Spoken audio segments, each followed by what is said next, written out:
Welcome to the 2020 edition of the Concho Valley Homepage Severe Weather Special. I'm KLST Chief Meteorologist Jay Martin. And I'm KSAN Chief Meteorologist Chris Ramirez. In this special, we will take a look at severe weather for the Concho Valley, how and why it forms. Not every severe weather season is the same. Some years can be more severe than others. Let's take a look at what this season has in store for the Concho Valley. With the warm weather, we do get more moisture in the air, more heating, and more unstable air, leading into our severe weather season.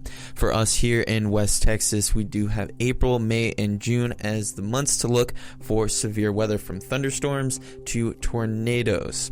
One way to look to see how our severe weather is going to turn out is by looking to see if we are in an El Niño or La Niña season. This upcoming season, we're actually on average for everything, leading to us having to look towards the meteorological side of our severe weather.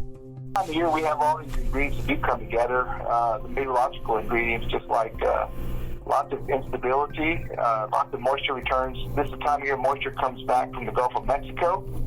Also, we continue to see fronts move south into our area. Also, the dry line sets up out to the west. And the dry line and the cold fronts are like boundaries that trigger thunderstorms.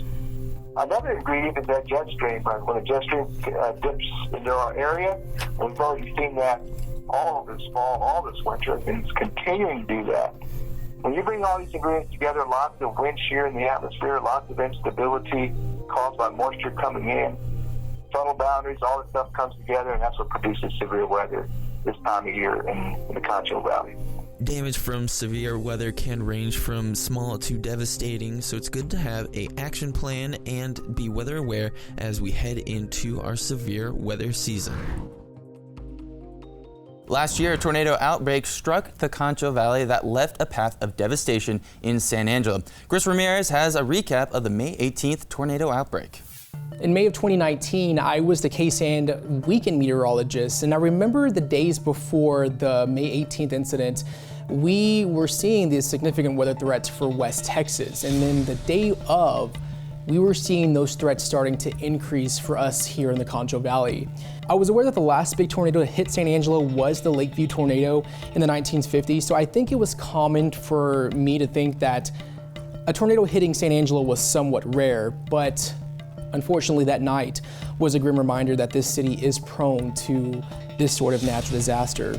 I came into the station around 2 a.m. on May 18th, and storms were already moving in Erie County, and we were seeing this large cluster of storms, lots of lightning, and I was making my way on the loop, and man, the lightning was so intense that these lightning bolts were just shooting across San Angelo, over San Angelo. Of course, the storm wasn't in San Angelo.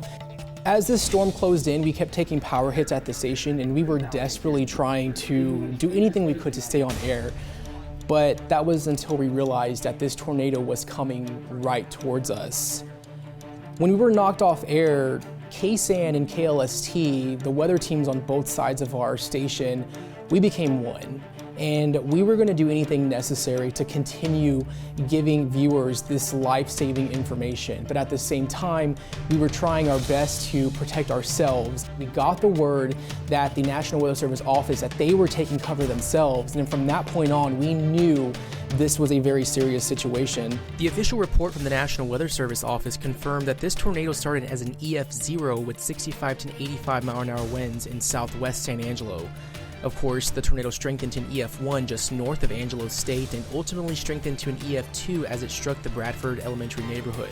At this point, winds ranged between 111 to 135 miles an hour. When day broke and we saw the extent of the damage that was from this tornado, complete houses were destroyed. That's when you were able to see the extent of this damage. And when the drone footage came out from SAPD, you could just very, very obviously tell that this track of this tornado, where the damage was and where this tornado hit. One thing I do remember is how quickly the community came together to try to help these people that lost their homes. You had people that were homeless in a matter of seconds. I have to say that it was a miracle that no one here in the Concho Valley lost their lives during that tornado outbreak, because this tornado outbreak was continuing to move across Texas.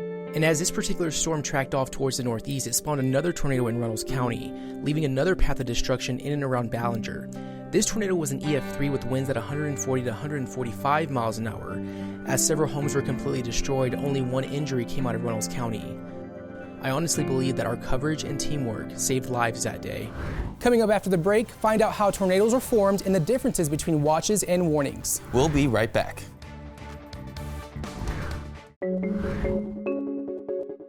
Welcome back to the 2020 Concho Valley Homepage Severe Weather Special. There are many things needed for thunderstorms to produce tornadoes. Heath Bradberg explains the basics on how tornadoes are made. Tornadoes can be mesmerizing to many, especially when the danger isn't present. However, there's more to tornadoes than just the swirl of clouds and rain. Tornadoes need several ingredients to form, but the basic concept is the mixture of cold, dry air mixing with warm, moist air. The differences between seeing a tornado and a Doppler indicated tornado is whether it's during the day or at night. At night, it's harder to see the activity that goes on outside because there's no major light that's coming through, and lightning strikes can only help so much. Doppler indicated tornadoes show where we have higher amounts of rainfall, and especially going to show us when things start to hook where we can expect to see those tornadoes. Looking at something like the velocity, this is going to help determine where those tornadoes are going to be. The higher the intensity of colors for the red and the green are going to show where that combination of swirling is going to occur. And the brighter the color for both the toward and away colors from the Doppler, the better chances a tornado will form. When thunderstorms form and grow in size, the air inside the system gets pushed and moved around all over. When dry air gets pulled inside of the storm and mixes with the moist air, this causes instability, which can create the start of a swirl in the sky. Two major wind factors, velocity and vorticity, help dictate the formation of a tornado. Velocity is the wind speed and direction in a horizontal plane. Vorticity is wind speeds in a vertical direction.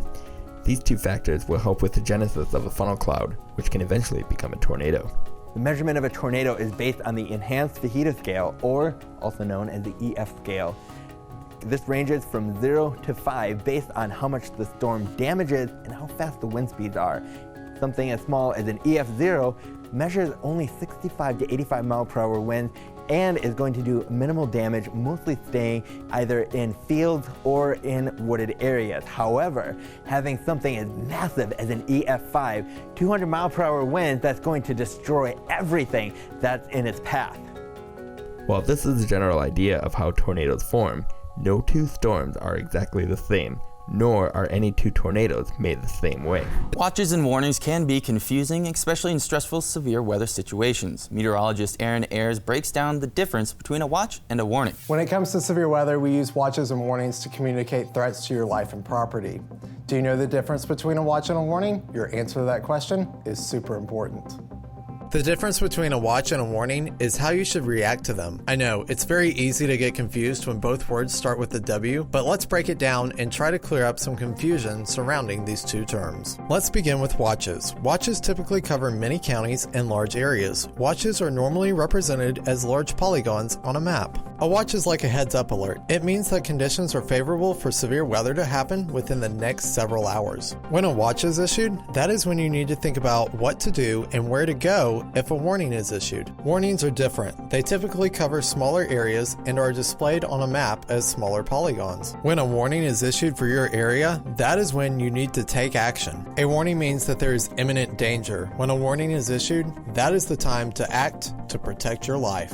If this all still seems confusing to you, let's try to simplify it in the ready, set, act stoplight method. That will help us to remember what to do in a watch or a warning. Let's begin with green. Green means ready. These are the things that you should do before a storm ever takes place. Before the next storm hits, you need to make a safety plan. You need to know where to go and what to do before a storm hits. This is also the time to put together a safety kit. Green means that you are ready before a storm hits. Next is yellow. Yellow means set. This is what you should do when a watch is issued for your area. Remember, a watch means that conditions are favorable for severe weather to happen. This is when you should review your safety plan with every member of your family. You should know what to do and where to go if a warning is issued. During a watch, continue to monitor the weather conditions for updates. A watch means pay attention and be ready to act. Finally, we have red. Red means act. This is what you should do when a warning is issued for your area. Remember, a warning means that there is imminent danger. This is when you put your safety plan into action. When a warning is issued, go to your safe place and stay there until the threat has passed. A warning means take action. The next time there is a threat for severe weather, remember this. A watch means to pay attention and be prepared to act. A warning means that it is time to act and seek shelter. Up next, we'll explain what a dry line is, what makes thunderstorms happen, and what to do in severe weather. You're watching the KLST and KSAN Severe Weather Special.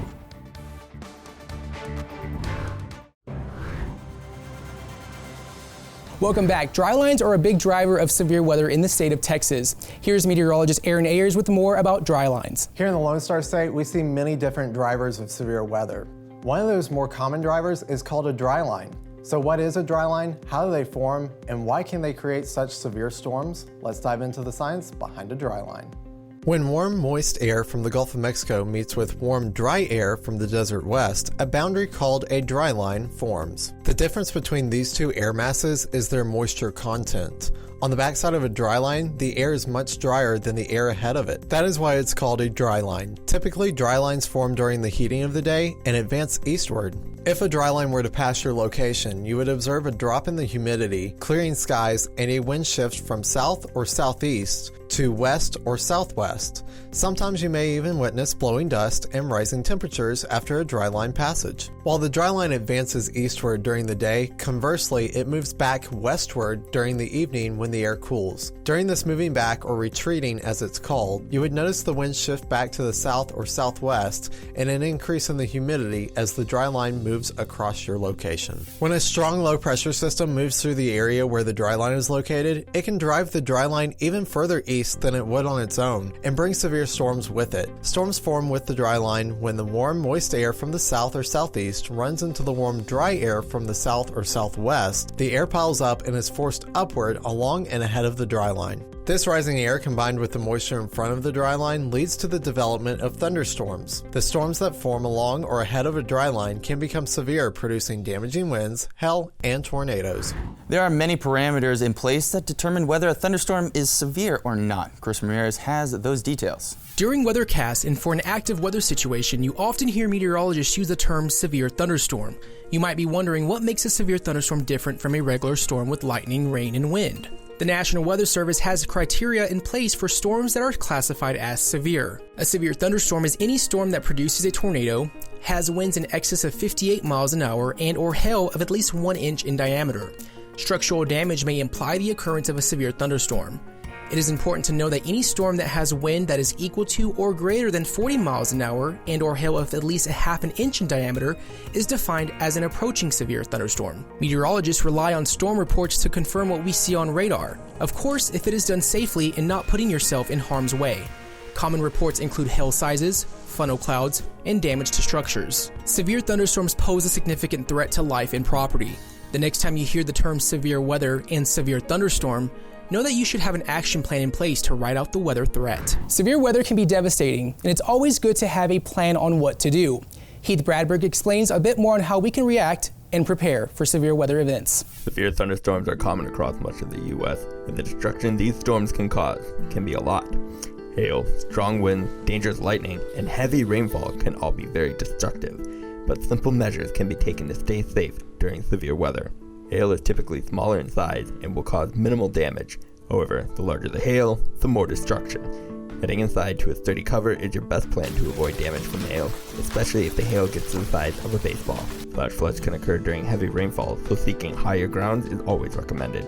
If you are driving and notice the flooding in the road, you are better served if you turn around and find another route to your destination. The vehicle can be lifted off the ground in as little as 18 inches of water. An adult can be knocked over in as little as 6 inches of running water.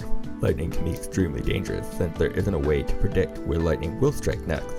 With lightning bolts that go from cloud to ground, it's within a matter of milliseconds. Lightning is trying to find the highest point of interest to strike, releasing the energy stored, and lightning has temperatures over 53,000 degrees Fahrenheit. This is over 5 times hotter than the surface of the sun. Thunder can travel up to 25 miles away, and lightning can strike just as far. Even if you don't see a cloud in the sky, but hear thunder, you are close enough to the storm to be struck. As the saying goes, When thunder roars, head indoors. Staying indoors and away from windows is the best practice in the event of lightning coming into the area. If you are in your vehicle, you are best to stay put. Even if lightning strikes your vehicle, you will be safe inside, as the metal roof and siding will absorb the electricity and send it to the ground. Find out more about what reverse 911 is and what to do if a tornado is in your area right after this break.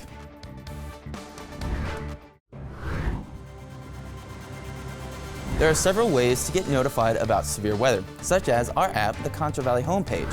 This app can be downloaded to any smart device. Once it's downloaded, go to the settings and click on Customize Alerts. Under the Weather Alerts tab, select which city you wish to get weather alerts about. You can always get weather updates, both severe and non-severe weather, on the app, visiting our website, or following us on social media at KLST News and KSAN News.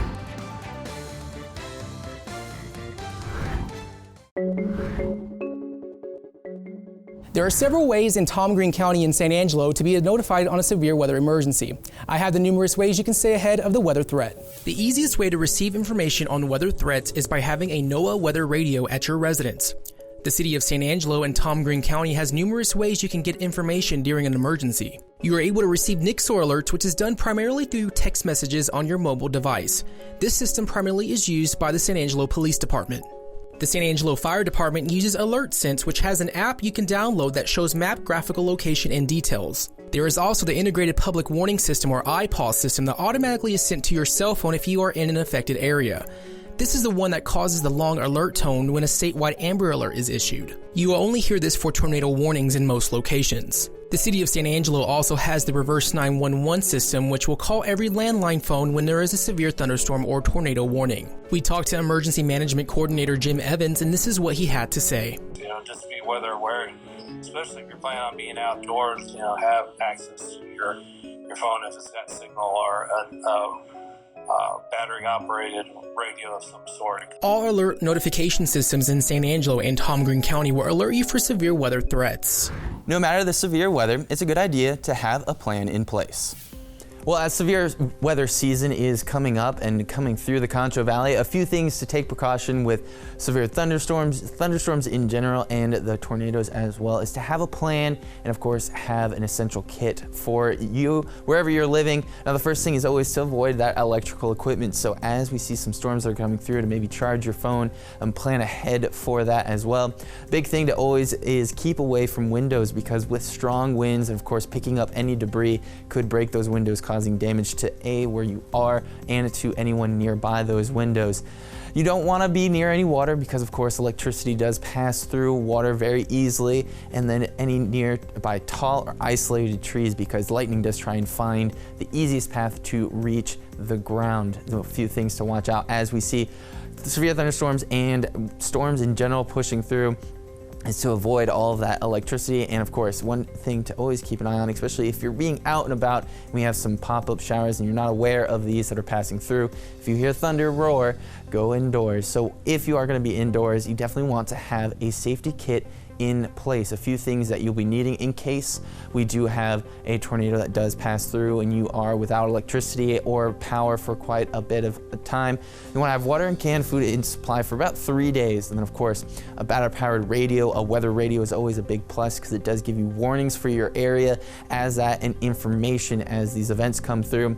A flashlight and maybe some of those external batteries for phones, maybe computers, because it is always good to be aware and conscious of information as it comes through as the events keep passing through the Concho Valley. And then any prescription medications that you need, or a first aid kit as well, in case injuries do occur as you are getting through these severe weather events. Now, if you do have to take shelter for a tornado, the first thing, if you are in a safety for homes, you definitely want to go to a storm cellar or a basement. Now everybody has one of these, so another alternative is to get into an inner hallway or a bathroom without any windows. Definitely the big key thing is without any windows, or get under a sturdy piece of furniture. Now, I've seen some people that you can easily access a mattress, quickly pulling that over them. A lot of people have helmets of sorts that they can also put on to help avoid any debris or any falling of anything else onto them. Now everybody does have a home, a basement, or a storm cellar, so if you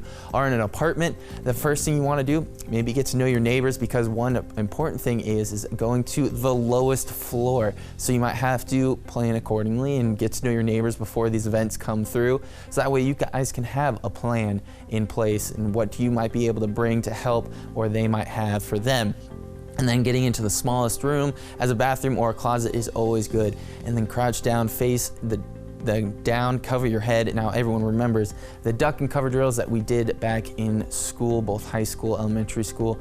It is always a good position to remember, because it does protect you and helps with the situation as we see debris coming through as well. Now, if you are not in a home or in an apartment and you are in a mobile home or RV, you definitely want to evacuate immediately. Those things are very unsafe, as these storms with the strong winds that are going to be coming through with the tornado and severe thunderstorms, you definitely want to be careful. You want to move into a building with a strong foundation, take cover, and if you can't find that, you can always take cover in a ditch or a low-lying area. Now, this also does apply for if you are unfortunately in a vehicle as these storms are coming through. I know a lot of people might be traveling as storms pass through, or might be getting back from work or what have you. You want to also try and get to a sturdy building as well, but if that, of course, is not an option, you want to take cover in a ditch or a low-lying area. Now, one thing a lot of people think it's safe to do is to park under an overpass. It is not, because the winds can actually funnel and become stronger underneath that overpass, so it'll be actually stronger winds than you are actually going to be used to if you're laying in a low level and area and a ditch as well. So those are some of the things you want to take in consideration for getting your plan ready for both in any location, a home, an apartment, mobile home, or in case of a vehicle, and having a safety kit as well. So want to plan accordingly, be weather aware as we go through our severe weather season. Whether you are new to the Concho Valley and West Texas weather, or you've been through a storm or two, just know that our goal here at KLST and KSAN and the Concho Valley homepage is to remind you of weather threats and to keep you ahead of the storm. Thanks for joining us.